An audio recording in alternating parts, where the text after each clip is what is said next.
안녕하십니까. 채널 후 곽보현입니다.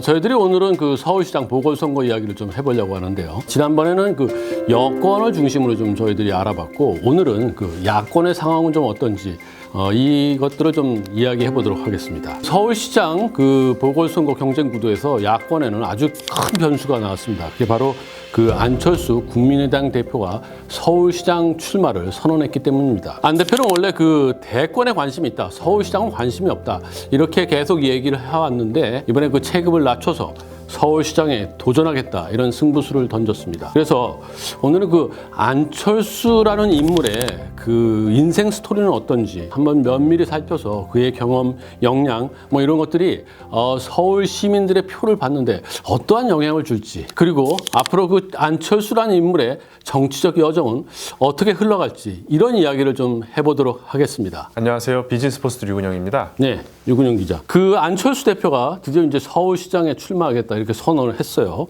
그래서 이 보궐선거가 굉장히 큰 변수가 생겼습니다. 앞으로 그 야권에서 경선 룰은 어떻게 될지, 또 야권 연대, 이거는 또 어떻게 될지, 여기 굉장히 복잡한 움직임들이 계속 있을 것 같은데, 물론 이런 그 외부적 요인, 이게 어떻게 될지를 알아보는 것도 중요하지만, 더 중요한 거는 안철수란 인물의 매력, 그리고 경쟁력, 이러한 그 내재적인 것들이 과연 서울 시민들한테 얼마나 그 어필을 하게 될지, 뭐 이것도 좀 면밀히 살펴봐야 될 것 같거든요. 그래서 안철수란 인물이 걸어온 길, 이걸 좀 살펴보면서 안철수의 강점, 그리고 또 약점, 뭐 이런 것들을 좀 짚어봐야 되지 않을까, 이런 생각이 들어요. 올해 4월 열리는 재보궐 선거 때까지 이 코로나19의 영향이 계속될 것 같은데요.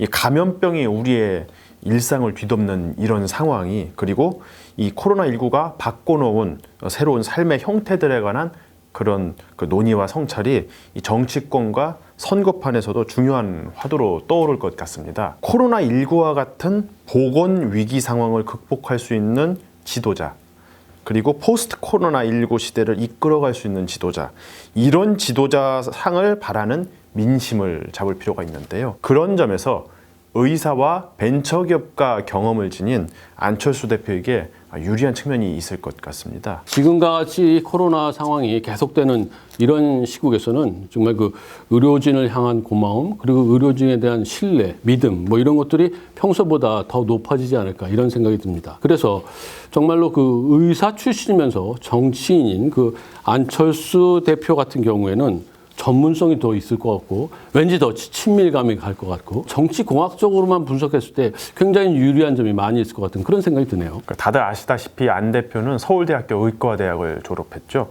그리고 이제 서울대 대학원에서 생리학 전공으로 석사와 박사 학위를 받았습니다. 군대도 군의관으로 갔습니다. 해군 군의관 대위로 복무했고, 단국대학교 의과대학 학과장도 지냈습니다. 말씀하셨듯이 의사라는 이미지가 이 코로나19의 위협을 느끼는 요즘, 이럴 때 긍정적일 수 있는 거죠. 안철수 대표는 신천지발 코로나19가 막 확산하던 그 시점에 대구에 직접 내려가서 의료봉사를 하기도 했지 않습니까? 그렇죠. 그때 내려갔었죠. 그게 상당히 많은 박수를 받았고요. 그 의료진의 옷을 입고 안 대표가 땀을 막 흘리면서 의료봉사를 하는 모습이 굉장히 인상적이었고 호감을 얻기도 했고요. 이런 이미지가 서울시장 선거에서도 적절히 활용될 수 있겠죠. 그래서 지금 얘기한 것처럼 그 안철수 대표하면 물론 이제 의사, 이 점도 중요하지만, 또 컴퓨터 바이러스를 막는 백신 프로그램을 만들어서 여기서 또 이제 벤처 기업가로서도 성공했었던 이 점도 있지 않습니까? 그 안 대표는 어린 시절부터 컴퓨터나 이 기계 만지고 이런 거를 좋아했다고 합니다. 안 대표가 의사였던 1980년대 아직 개인 컴퓨터가 상당히 드물었던 시대이지 않습니까? 그때 이미 이제 컴퓨터를 장만했다고 하고요. 그렇게 얻은 컴퓨터에 바이러스가 침투한 적이 있었다고 합니다. 이거를 고치기 위해 혼자 막 연구하고 독학을 하다가 백신 개발까지 하게 됐다고. 그러니까 처음에는 막 혼자서 하고 막 그랬었군요. 네. 흥미로운 사실 중에 하나가 이 군의관으로 군 입대를 하는 날, 그게 1991년 2월 어느 날이었을 텐데요. 이때 미켈란젤로 바이러스라는 것을 치료할 수 있는 최초의 V3 백신을 개발해서 배포했다고 합니다. 이 백신 만드느라 정신이 없어서인지 이 가족들에게 군대 간다는 말을 안 하고 입대를 했다고 전해집니다. 거기에 흠뻑 빠져서 거의 미쳐 있는 그런 상황이 아니었나 이런 생각이 듭니다. 어쨌든 뭐 그렇게 해서 정말 잘 알려진 안철수 연구소, 지금은 이제 안랩이죠. 이걸 창업을 하고 정말 벤처기업가로, 의사에서 이제 벤처기업가로 변신을 했습니다. 그래서 이제 이런 것들을 쭉 보면은 최근에 좀 각광을 받고 있는 융합형 인재, 이 본보기가 아닐까 뭐 이런 생각이 들어요. 그런 점에서 안 대표가 이 포스트 코로나 시대에 가장 적합한 지도자상으로 자신을 어필할 수 있을 것 같다는 생각도 드는데요. 이 코로나19는 인류에게 많은 고통을 안겨다 주지 않았습니까? 그러면서 많은 도전 과제들도 남겼는데요. 그 이미 일상의 언택트가 또 보편화돼 가고 있지 않습니까? 그럼 뭐 이런 추세들이 코로나19가 종식된 이후에도 지속될 가능성이 높다는 분석이 많은데요. 이런 시대에 안철수 대표와 같은 융합형 인재의 그 성공 경험이 있는 사람, 그리고 미래에 대한 화두를 던질 수 있는 그런 지도자, 이런 사람들이 떠오를 수 있는 이 배경이 됐다, 이렇게 볼 수도 있겠습니다. 사실 지금 쭉 얘기를 했지만 안철수 대표의 그 정치 입문 전의 이야기, 여기는 상당히 좀 긍정적인 부분이 많이 있어요. 그런 것들이 정치에서도 잘 발현을 할 것 같았는데, 사실 근데 정치에 입문한 뒤에는 이런 장점들은 오히려 좀 퇴색하는 모습을 보이고, 이게 점점 그 기성 정치인하고 굉장히 비슷해져 간다, 뭐 이런 평가가 계속 나오고 있어요. 정치 여정이 도대체 어땠길래 그랬는지 안 대표의 정치 여정을 좀 간략하게 좀 살펴보고, 그래서 어떤 점이 좀 필요한지 이걸 좀 이야기해봐야 될 것 같습니다. 안철수 대표를 좋게 평가하는 쪽에서는 지금도 안철수 대표를 두고 혁신과 새정치의 아이콘이다, 이런 평가를 내립니다. 이 혁신과 새정치는 안철수를 규정하는 중요한 키워드 중에 하나인데요. 처음에 이 혁신과 새정치의 아이콘으로서 정계에 발을 들였을 때 굉장히 열풍이 있었던 것을 기억하실 거예요. 그 안 대표는 정치를 하기 전에, 바로 직전에 이 청년 멘토로서 또 이름을 많이 알렸지 않습니까? 그 계기가 됐던 중요한 사건 중에 하나가 무릎팍도사라는 TV 프로그램입니다. 전국 시청률이 16.6%까지 올랐다고 하는데요. 이때 또 많은 시청자들이 보면서 공감을 하고 안철수 대표에게 또 호감을 갖게 되는 계기가 됐던 거죠. 청춘 콘서트도 했습니다. 이 청춘 콘서트가 이 시골 의사로 알려진 박경철 원장, 법륜스님 같은 분들도 함께 참여했던 건데, 이런 활동들을 하면서 안 대표가 청년층의 인기를 한 몸에 받게 됐고요. 그러다 보니까 이 무렵부터 이미 정치권이나 언론에서는 안 대표를 주목하기 시작했고, 정계 진출 가능성에 대해서 조금씩 이제 보도도 나오고 그랬던 것 같습니다. 그 본인도 이제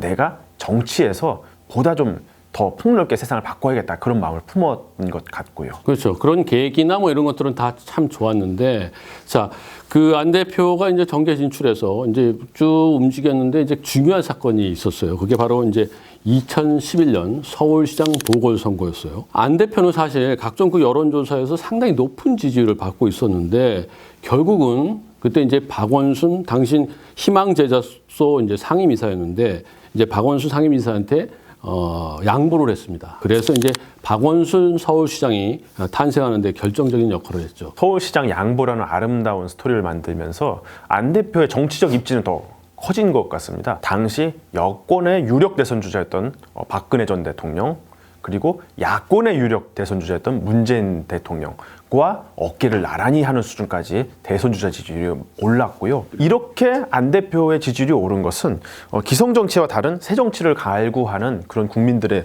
마음을 사로잡은 결과였다고 할 수 있겠죠. 그리고 벤처기업가이자 청년들에게 희망을 주는 멘토로서 그가 우리 사회의 혁신을 일으킬 수 있다, 이런 기대감도 우리 사회에 퍼졌던 거죠. 당시 외신들도 안 대표를 두고 부패와 정치, 기업 권력으로부터 때묻지 않은 인물, 혹은 지금까지 정치인과 다른 신선한 인물, 이런 평가를 내리기도 했습니다. 하지만 그 이후에 안 대표는 그런 새정치, 혁신, 새로운 그런 이미지, 이거를 좀 쭉 끌고 가지 못했던 것이 사실인 것 같습니다. 정계 진출 초반에는 그런 정치에는 미숙하다, 이런 평가를 받았지만 대신 신선함이 있었죠. 근데 요즘에는 진영을 막 이렇게 옮겨 다니다 보니까 그런 거 이미지는 다 없어지고 오히려 철새다, 뭐 이런 비판을 지금 받고 있어요. 기성 정치인하고 안철수 대표하고 뭐가 다르냐, 뭐 이런 식의 평가까지 나오니까 굉장히 좀 처음하고 많이 변한 게 아닌가, 이런 생각이 들기도 합니다. 가장 큰 문제는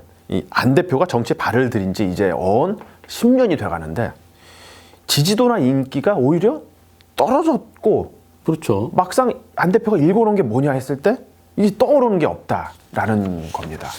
지금 안 대표가 보수 야권에서 혁신 경쟁을 해야 된다. 야권 연대를 해야 된다. 이런 것을 내세우면서 이 보수 진영에서 입지를 키우려고 하고 있지 않습니까? 근데 저는 여기서 어디서 많이 본 듯한 이 데자뷰 그리고 이 기시감 이런 게 느껴지거든요. 그러면 이제 안철수 대표는 처음에는 그 보수 정당이 이제 집권하던 시절에 이제 그 야권, 진보 야권 쪽에 있으면서 새정치나 혁신 뭐 이런 걸 얘기했는데 지금은 반대예요. 그 보수 야권 쪽에 있으면서 지금의 집권 여당을 좀 비판하는 이런 입장이 있어서 마치 이제 도화지 한쪽에다가는 진보에 관련된 이제 물감으로 뭔가 이렇게 쫙 그리고 이 다른 쪽 한편에는 보수와 관련된 걸로 이제 물감을 그린 다음에 이렇게 탁 접어서 믹스해서 좀 희한한 색깔의 이 데칼코마니가 나온 거 아닌가 뭐 이런 생각이 들거든요. 그 간략히 그 정치 여정을 한번 우리가 정리해 보겠습니다. 먼저 2012년 대선에 도전했지만 결국 문재인 후보에게 후보 자리를 내줬죠. 당시 뭐 좋은 모습으로 했다기보다는 이 문 후보와 문재인 후보와 이견을 좁히지 못하다가 결국 안 대표가 후보에서 사퇴하는 모습이 돼서 이 통합의 효과가 좀 많이 퇴색했다 이런 평가가 많았는데요. 이후 무소속으로 국회의원에 당선된 뒤 새정치민주연합을 창당하는 데 참여했습니다. 그리고 이때 민주단계 정당과 손을 잡았고요. 하지만 이때도 문재인 대표 등 당시 친노 세력과 뜻을 달리하며 결국 또 탈당하면서 갈라서게 됩니다. 이후 국민의당을 창당했습니다. 지금 국민의당 말고 이전에 또 국민의당을 창당했었는데 그때 2016년 20대 총선에서 38석의 의석을 얻는 성과를 냈습니다. 그래서 이 거대 양당 구도를 깨고 다당제의 가능성을 열었다. 이런 평가를 받기도 했습니다. 하지만 그 이후에 2017년 대선, 2018년 서울시장 선거에서 연거푸 3위에 머물렀고 이 서울시장에서 낙선한 뒤에는 잠시 나라를 떠나기도 했습니다. 명색이 지금 대선 주자인데 서울시장에 이제 출마를 해가지고 당선은커녕 2위도 아니고 3위를 했으니까 굉장히 뼈 아프지 않았나 그런 생각입니다. 당시 2위가 이제 김문수 후보였고요. 국민의당도 바른정당하고 합해가지고 바른미래당이 됐지만 총선을 앞두고 쪼개지고 지금 안 대표도 거기서 또 탈당을 하고 그리고 지금 또 이제 새로운 국민당을 창당하고 그러니까 탈당, 창당 뭐 이게 반복되고 있으니까 사람들이 철새 뭐가 복잡하다 왜 한쪽에 가만히 안 있냐 뭐 이런 얘기를 하는 것 같아요. 안 대표로서는 이런 과정에서 정치적 세력이나 네트워크 그런 것들을 다 놓치고 만 모양새라는 점이 뼈가 아픕니다. 안 대표가 손을 잡았다가 결국 안 대표 곁을 떠난 정치인들도 꽤 기억이 나실 거예요. 이런 점이 포용력 있는 정치 지도자로서 조금 아쉬운 모습이 아닌가 그런 생각도 듭니다. 근데 어쨌든 지금은 이제 서울시장 그 선거에 출마하겠다라고 해서 이제 승부수를 띄었습니다. 대선 주자급인 안철수 대표가 자 앞으로는 좀 어떤 길을 가게 될까요? 당연히 서울시장 당선이 최우선 과제입니다. 만약 안 대표가 당선만 된다면 보수 야권에서 몸값을 높이고 그리고 야권 내 지지 세력도 급격히 불어날 것으로 예상되는데요. 안 대표가 연립시정 구상도 내놨습니다. 서울시장이 된다면 국민의당 그리고 측근만 중용하는 게 아니라 국민의힘 그리고 혹은 다른 야권 인물들 함께 시정에 참여시킨다는 거죠. 당선만 된다면 이런 연립시정을 명분으로 야권 내 우호 세력을 또 확보할 수 있겠죠. 하지만 경선에서 떨어진다. 혹은 경선에선 통과했는데 본선에서 낙선한다. 그러면은 이 정치적 타격이 상당히 클 것 같습니다.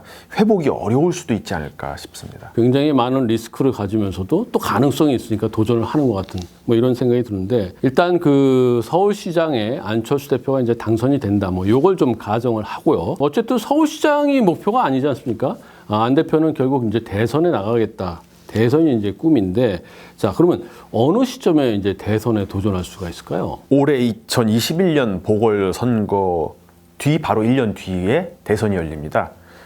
바로 재도전할 가능성이 아예 없지는 않겠죠. 하지만 당장 지금부터 이 문제가 집중적으로 거론될 가능성이 있거든요. 벌써부터 서울시장을 대선 디딤돌로 삼으면 안 된다는 비판이 후보들로부터도 이미 나오고 있습니다. 만약 2022년 대선에 바로 출마한다고 하면 이 비난 여론을 좀 견디기 어려울 것 같다 이런 생각이 들고요. 그래서 가장 무난한 것은 2021년 올해 서울시장 선거에서 당선된 다음에 2022년에 지방선거가 또 열리거든요. 이때 서울시장에 한 번 더 도전하고 2027년 대선 도전하는 게 뭐 좀 무난하지 않을까 그런 생각은 듭니다. 그런 것들이 이제 변수가 되겠네요. 근데 지금 상황에서는 이 경선의 룰이 굉장히 중요할 것 같거든요. 뭐 어떻게 참여를 하고 야권들은 어떻게 후보들이 경쟁을 하게 되는지 뭐 그런 얘기들이 나오고 있는데 자, 어떤 방법들이 가능할까요? 이 각 방식에 따라서 각 세력의 유불리가 다르고 또 처한 형편이 다르기 때문에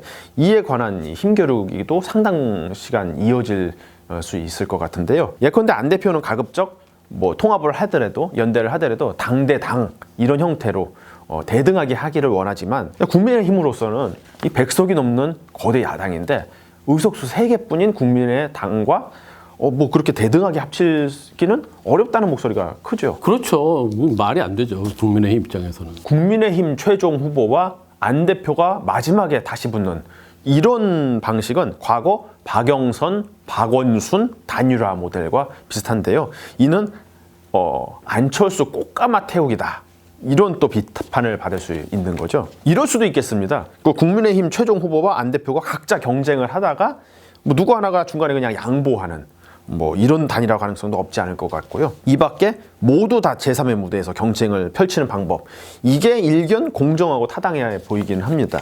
다만 이런 논의를 하려면 서로 뜻이 맞아야 하잖아요. 그렇죠. 근데 서로 이 줄다리기를 너무 세게 하다 보면 이 시기를 놓칠 수도 있지 않습니까?